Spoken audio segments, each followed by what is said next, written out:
Salut, comment vas-tu chez César Bleu? Et voici mon dîner de Noël acheté au Club Gourmet d'El Corte Inglés acheté. Ce n'est pas une collaboration et bien ça m'a coûté plus de 200 euros. Voici tout ce qui compose mon dîner de Noël.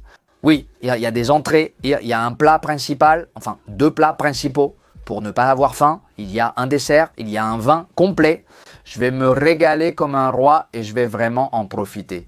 En évaluant et en commentant tous ces produits, j'espère qu'il ne m'arrivera pas comme dans ma vidéo précédente où, certains produits étaient un peu ratés. Je pense qu'aujourd'hui, je vais droit au but. J'ai choisi le meilleur du meilleur de chaque produit.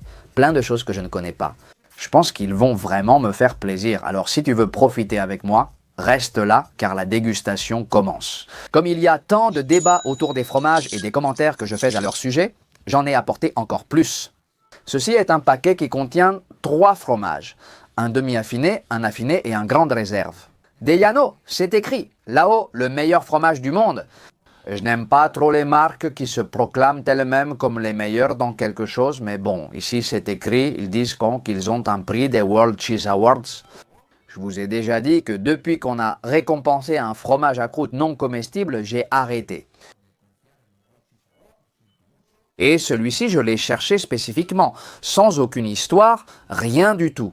C'est-à-dire, il contient du lait de brebis, des ferments lactiques, de la présure et du sel. Et s'il contient ça, eh bien ça veut dire que. Cela signifie que la croûte est naturelle et comestible. Je vais le redire ici, chacun mange et fait ce qu'il veut avec sa nourriture. Mais je refuse d'acheter des fromages qui n'ont pas de croûte comestible, qui ont des ingrédients dans la croûte. Pour des recettes qui ne correspondent pas à ce que je considère comme un fromage. Et ce n'est pas grave, c'est devenu normalisé. Mais ne viens pas me dire que je dois lire les petites lignes pour savoir si je peux manger la croûte ou non. Si la croûte ne se mange pas, alors vends-moi le fromage sans la croûte, emballé sous vide, il ne lui arrivera rien. Je comprends que tu dois faire cette croûte pour une raison ou une autre, raison que je ne partage absolument pas. Écoute, si on ne peut pas la manger, enlève-la ou écris-le en grand ici. Mais ça n'intéresse personne, non? Si tu l'écris en grand, le fromage se vendra moins. Voilà pourquoi je préfère les fromages naturels. Bon, on va goûter ceux-là pour voir s'ils sont bons au cas où je ne les aimerais pas, mais ça a l'air d'aller, hein? Pour accompagner le repas d'aujourd'hui, un Vigna Bosconia de Rioja de l'année 2013, ça a vraiment l'air très bon. Enfin, ouvrons ici le Vigna Bosconia et profitons-en avec le repas. Eh bien, on commence avec le fromage, le voici. J'ai coupé 2 petits morceaux de chaque, du moins au plus affiné, et pris un peu de vin. Bien sûr, voyons voir ce que ça donne. Franchement, ça sent très bon. C'est mon vin préféré, je l'ai choisi exprès.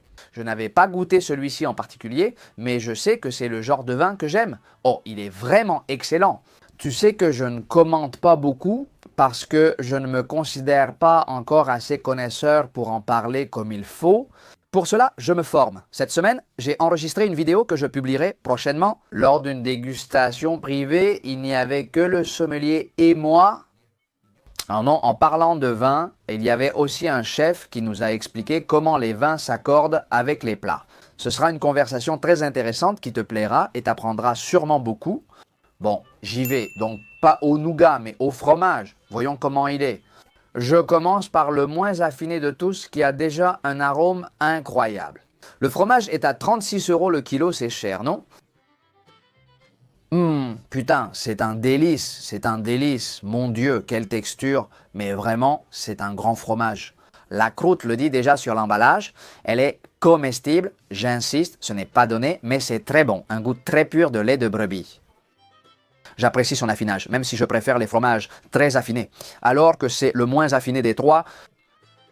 J'aime toujours les goûter aussi avec du pain. Je trouve que ça change le goût de beaucoup d'aliments. Non? C'est un fromage très gras. Il a encore une certaine élasticité parce qu'il n'est pas aussi affiné que ceux que j'aime. Ceux qui s'effritent au toucher avec cette texture granuleuse. Super fromage, non?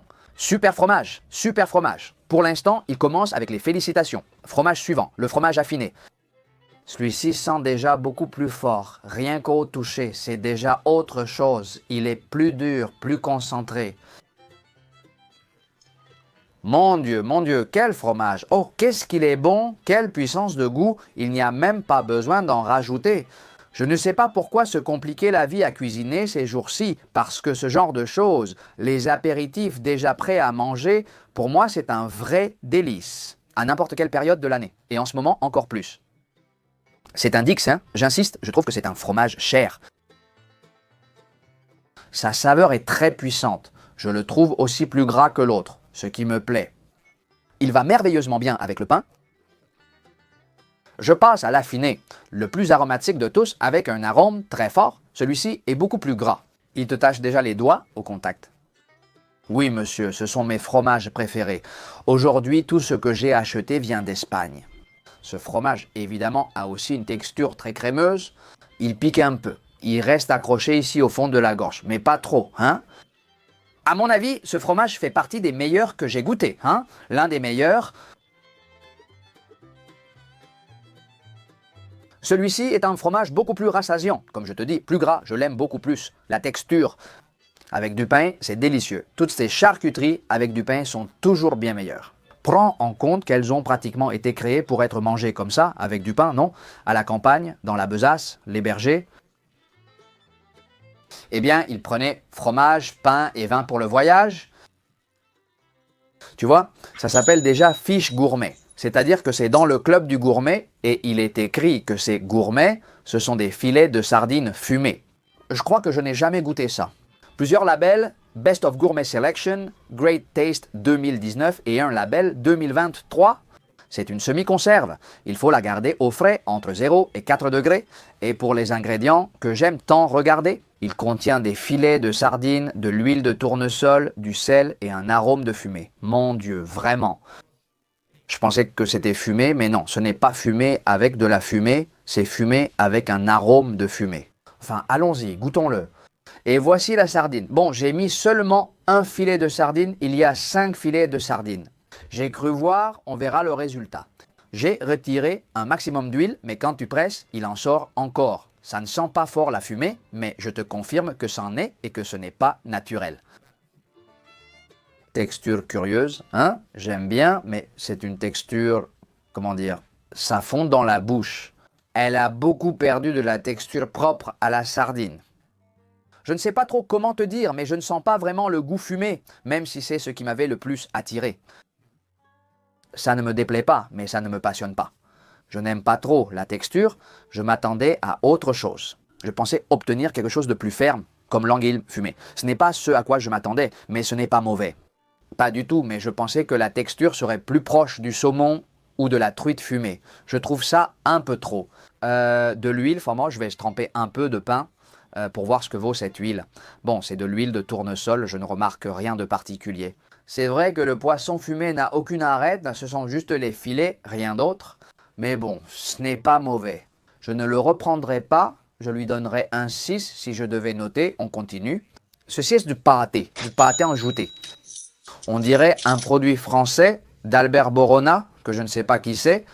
Il est précisé qu'il contient volaille, porc ibérique et foie gras. Ah, regarde donc, il est écrit que c'est une recette traditionnelle française où l'on mélange des techniques de cuisine, de pâtisserie et de charcuterie. Et qu'Albert prépare avec élégance en utilisant une pâte faite avec 100% de beurre, des pains de qualité marinés avec ses ingrédients secrets, des fruits secs. Et ici, j'ai mis toute la tranche du pâté jouté que j'ai observé pendant que je l'emballais. C'est un pâté cuit au four dans une pâte feuilletée. Voyons ce que donne la pâte feuilletée. Je ne vais pas tout manger, il y a beaucoup à manger aujourd'hui.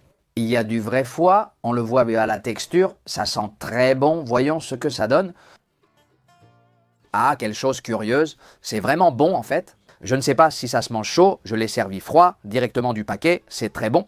Je ne crois pas que ce soit à tartiner. La texture de la pâte feuilletée a complètement disparu. Ici, il n'y a pas du tout de texture feuilletée, mais je comprends la recette, je la comprends parfaitement. D'ailleurs, ça m'intéresse même d'essayer de la faire à la maison. Comme je te l'ai dit, on sent vraiment les différents ingrédients du foie et du pâté. La pâte feuilletée a le goût de pâte feuilletée, même sans sa texture, car elle contient beurre et farine.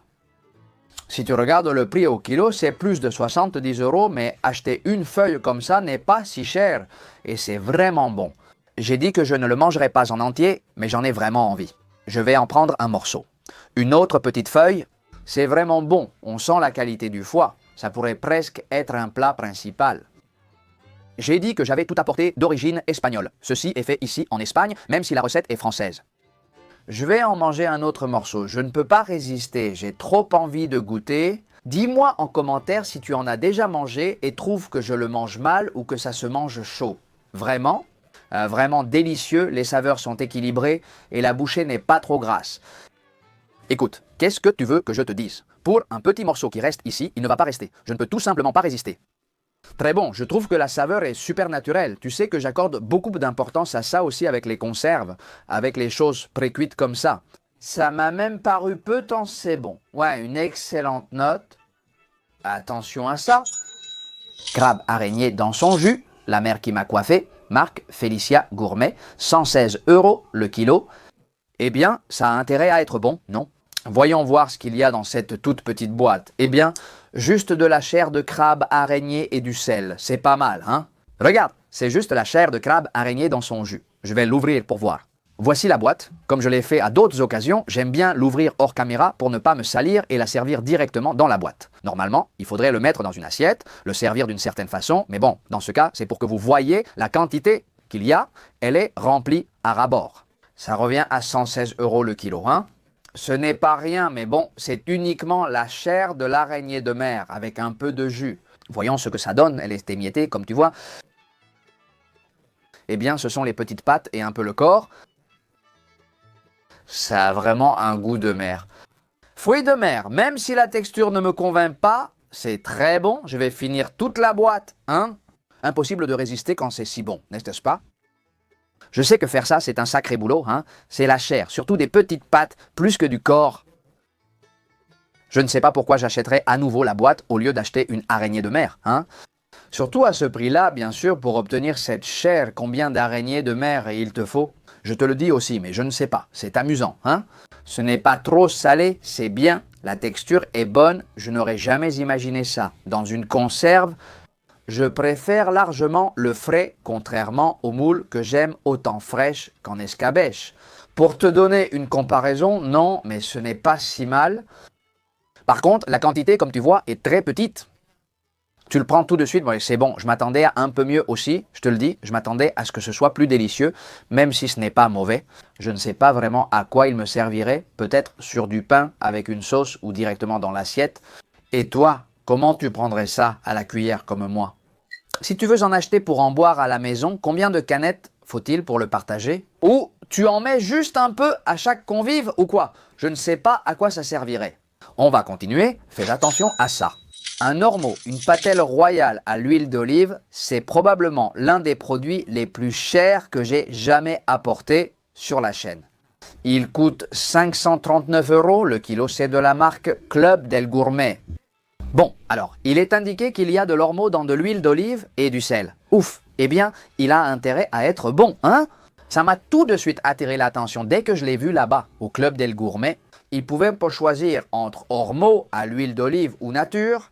J'ai pris celui à l'huile d'olive, sans mention de vierge extra, pour ajouter quelque chose d'autre, et on va goûter, voir ce que ça donne. Je ne m'y attendais pas du tout. S'il est écrit ormeau géant, pourquoi y a-t-il 4 morceaux? Enfin, je suis sûrement aussi surpris que toi. La bête est laide, mais j'en ai mangé au Japon et c'était délicieux, tu sais? Je ne l'oublierai jamais, j'ai vraiment adoré. J'y vais direct, non? Avec un entier, la bestiole est très moche, non? Oh là là, quelle texture étrange!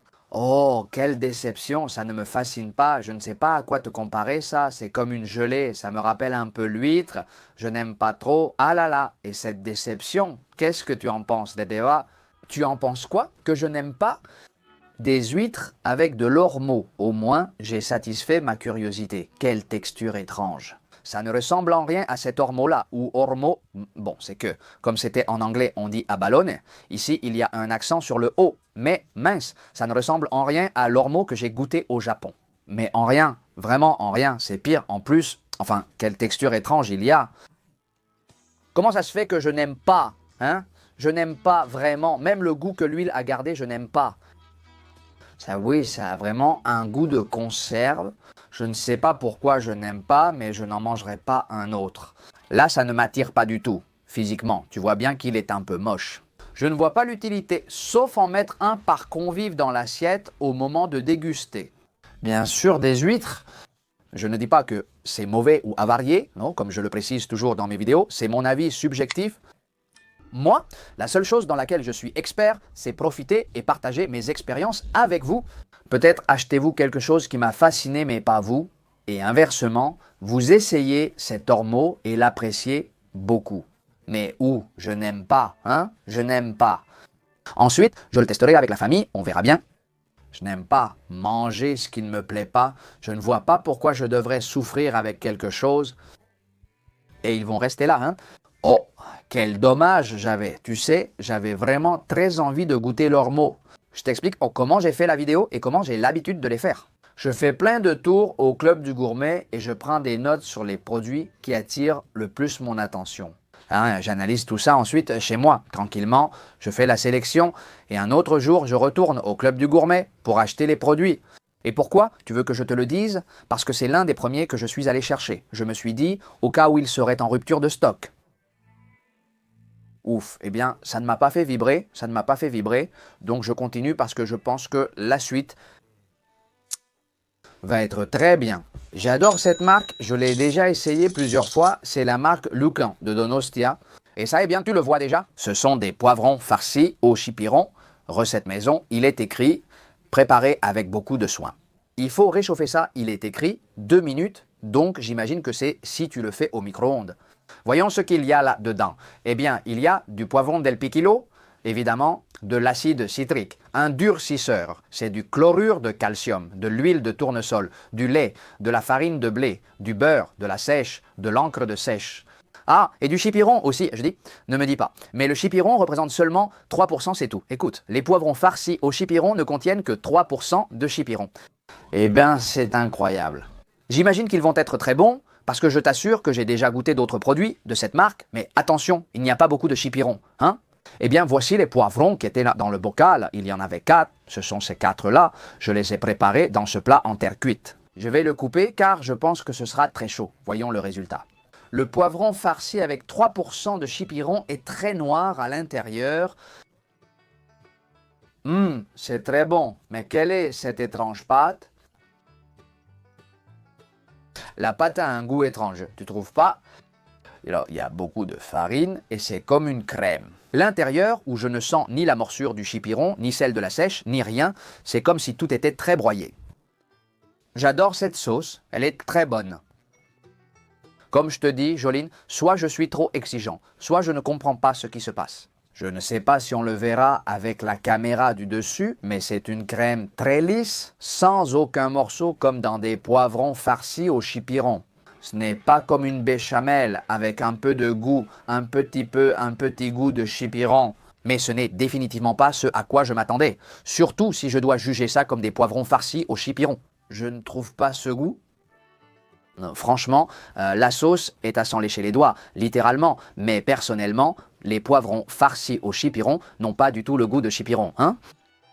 La Fonda del Prado Villalba de Duero, c'est ce qui figure sur cette boîte. Bon, sur ce genre de boîte qui, à l'avant, sont toutes pareilles et c'est sur le côté qu'on te dit ce que c'est. Dans ce cas, il s'agit d'une suprême de poularde à l'huile d'olive. Eh bien, ça sonne bien. Tu ne trouves pas? C'est l'un de mes plats principaux.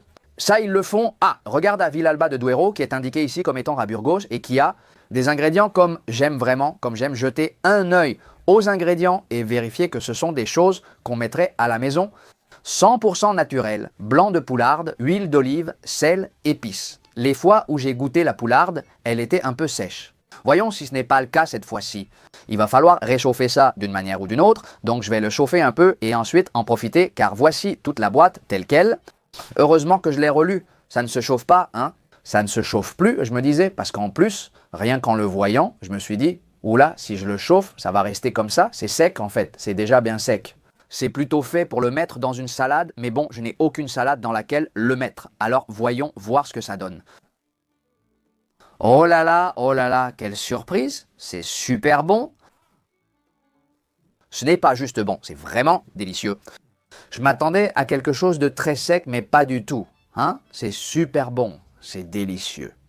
Cette marinade avec du paprika n'est pas piquante. Ça me rappelle, tu sais quoi, hein? Ça me rappelle un peu le thon à l'huile. Enfin, ça n'a rien à voir avec le thon. La conserve me rappelle le goût du thon et des conserves à l'huile. Quelque chose avec cette texture qui ressemble beaucoup à un thon. L'huile est délicieuse, la texture est semblable, mais pas le goût. On voit clairement que tu manges un oiseau. Vraiment délicieux, non? Idéal pour une salade, non? Tellement parfait que je mets 10 au plat. Vraiment une agréable surprise. Quelle vidéo? Je m'attendais à ce que ça me plaise plus, mais ça ne me fascine pas. Et c'est ce que je voulais goûter à cause du nom et parce que ça sonnait très bien, mais je n'avais pas non plus des attentes énormes. Eh bien, c'est devenu quelque chose de vraiment délicieux. Regarde, les suprêmes, eh bien, c'était déjà indiqué, le blanc de l'animal, et même si le blanc est déjà cuit et tout, il n'est pas du tout sec. J'adore, hein? J'adore, vraiment, je te le dis. Pour moi, c'est un 10, mais un vrai 10, hein? En fait, je pense aux huîtres. Quelle salade pourrais-je préparer avec une petite boîte comme celle-ci? En fait, pour changer un peu le jeu, je ferai une salade russe. Et au lieu du thon ou du bonite habituel, je mettrai ça. Ce sont exactement les choses que je recherche, des nouveautés dans ce que je mange depuis tant d'années, et des choses qui, dans la nouveauté, arrivent à me fasciner. Comme c'est le cas ici, je vais tremper un peu de pain dans cet acide acétylpancétique. Excellent, excellent, excellent. Et attends, j'ai un autre produit de cette marque. Et deuxième plat principal, qui vient aussi de la Fonda del Prado, ils le font aussi au même endroit, bien sûr à Villalba de Duero, pareil. La seule chose qui change, c'est le côté, où il est écrit qu'ici, la magie consiste en queue désossée. Quand j'ai vu ça, j'en suis tombé amoureux. Tu sais que j'adore manger de la queue et toi les mêmes, donc tu dois déjà préparer ta blague, mais c'est vraiment délicieux. Ici, les ingrédients, encore une fois, semblent être 100% naturels. Enfin, ce n'est pas qu'en apparence, c'est écrit ici, queue de bœuf. Oignons, poivrons, bouillon, vin rouge, poireaux, carottes, huile d'olive, sel et épices. Enfin, c'est du pur plaisir, je vais en profiter et j'en donnerai aussi un peu à Moche, ça doit être délicieux. Et ici, tu vois la totalité de la queue tout juste sortie de la petite boîte. Effectivement, queue désossée. Regarde-moi ça, quelle allure, quelle sauce, dis donc. La queue coûte 64 € le kilo, la poularde 79. Je ne sais plus si je l'ai précisé. C'est normal, c'est tellement bon. Bon, on va attaquer ici. C'est délicieux, c'est délicieux, c'est délicieux, c'est délicieux. Comment peut-on avoir un deuxième plat aussi top, simplement en le sortant de la boîte? Vraiment excellent. J'ai déjà les lèvres collées. J'insiste, je n'avais jamais goûté la queue de bœuf préparée ainsi, déjà désossée. Ça enlève le plaisir de sucer l'os. Mais c'est très bon, très bien assaisonné en sel. Il l'a très bien fait, hein? Tremper le pain ici, c'est toujours un succès. On ne croirait pas à une conserve. Je le trouve aussi bon que si quelqu'un l'avait fait chez lui. Sur une échelle de 1 à 10 pour la tendreté, je peux lui donner un 8. Il y a quelques fibres qui sont un peu présentes. Il faut un peu mâcher. Mais bon, ça reste dans la normale. Oh, c'est vraiment bon, c'est un plat idéal pour une portion. Je te le dis, si tu veux te mesurer, c'est une boîte chacun. Aujourd'hui, j'en ai fait trop, hein, parce que, regarde, le menu, au maximum, c'est pour partager entre 2 personnes, je pense, hein. Et c'est 200 et quelques euros, et ne crois pas non plus que tu vas repartir ultra rassasié, hein. Eh bien voilà, on arrive à la fin. J'ai déjà le dessert de Noël prêt là-bas, bien sûr. Et après le ferry de pain et le petit vin, on passe au dessert. Et comme c'est mon dîner spécial de Noël, je vais goûter un nougat. Bien sûr, du nougat comme je l'appelle. Hein. Celui-ci, c'est du nougat à la pierre. Et voilà pourquoi je l'appelle ainsi. Parce qu'il contient des ingrédients de nougat. Amandes grillées, sucre, zeste de citron et cannelle. De la marque Coloma Garcia Artesanos, il est indiqué qualité suprême. Moi, j'adore qu'ils sortent à toutes sortes de produits, que la cuisine évolue et que les choses avancent. Mais, écoute, je considère que les tourons qui sont presque tout chocolat, qui n'ont pas d'amandes, qui ont plein de saveurs et qui ne correspondent pas. Avec quelque chose qui ressemble à ce que j'ai entre les mains, eh bien moi, de mon point de vue, je n'appellerais pas ça du touron. Des douceurs de Noël, des chocolats qui sont délicieux. Hein? J'aime ça aussi, je les ai déjà goûtés ici sur la chaîne. Mais du touron comme ça, tel quel, en tant que touron, eh bien je préfère l'autre et appeler les choses par ce que je comprends être leur nom. Alors goûtons le touron à la pierre. Oh, rien que d'en parler, j'en ai l'eau à la bouche. Voici le touron à la pierre. C'est une petite crème, hein? Une petite crème, Joe. Regarde comme ça a l'air bon, bon sang. Quelle odeur, quelle odeur. Regarde, je vais le mettre ici dessus. Je vais en couper un petit morceau. Joe, hein, t'as vu comme ça a l'air bon? Comme ça a l'air bon? Turon à la pierre. Écoutez, ce turon, contrairement à celui de Guijona, ne contient ni miel ni œuf.